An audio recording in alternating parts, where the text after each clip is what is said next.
Good afternoon. Today's job will be to replace a starter in this riding lawnmower of mine. If you're wondering why it seems to be missing some parts, a while ago I was mowing and it sucked up a bunch of tree fuzz and started on fire. So, anyways, I've been kind of in the process of replacing some of the parts on it. And one thing I've had a problem with is it's always been kind of hard to start. So I have a new battery in it now. It's not making a huge difference. So I've ordered a new starter. I'll be putting that in. Anyways,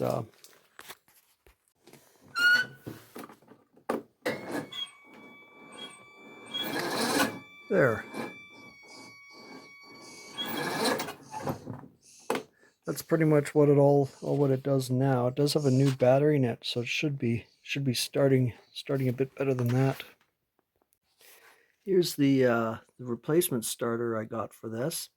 I ordered this off of Amazon. To do that, you need to look at your part number, which will be on the valve cover or the valve gasket, or pardon me, the valve cover, which is just here on the front.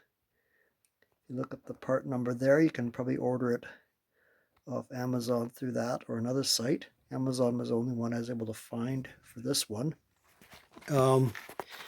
Here's what your mower will look like when it's all together. As you can see, there's a plastic bit that covers the top of your starter. In order to get this off, there's two screws like that on the front and two screws like that on the back. To get to these back ones, you'd have to remove the gas tank. I had to remove the gas tank for mine. Yeah. Anyways, my engine is not a Toro. It's a Briggs & Stratton. There's the cover for it there that I had to replace because it got burned up. As you can see, it was not a small fire.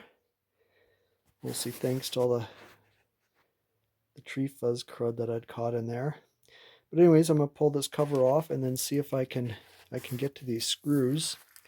I tried a T40 bit on it. Anyways, it looks like this here. This is a T40, but this is a little bit too small.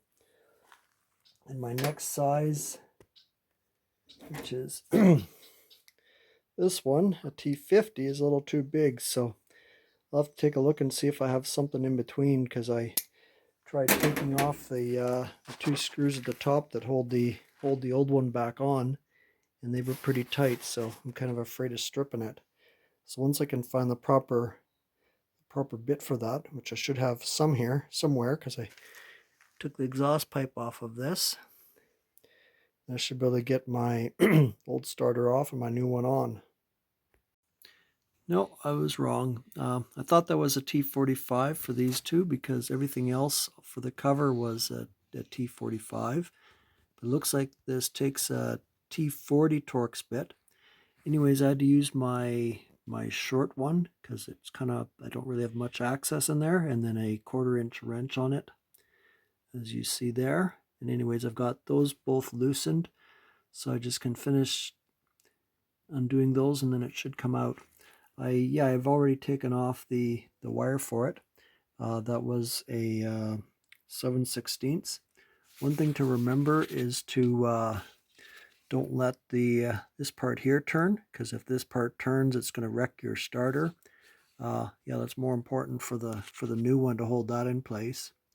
So I'm just going to go ahead and finish taking these two screws out, and then I can get this off and then get my new starter on. There. One thing I didn't notice until just right now is that these have wrench flats on them that fit a 1/2-inch wrench. So let's see, for this one, I don't know if you can get in there, but you might actually have better access using a 1/2-inch wrench to get that one out instead of the Torx bit. But anyways, either way, it's either the T40 or the 1/2-inch wrench to get those off. So anyways, I'm just going to continue getting this out and get my new one in. Now that I got the old starter off, I'm just going to take this to my workbench and just make sure that these are indeed the same starter. They look pretty much the same, so I'm going to go ahead and put the new one on, and then hopefully it works. All right, time to see if this cranks over. It should, because I'm kind of out of options. New battery, new starter, so... Oh, that works pretty good. Not as good as I'd like, but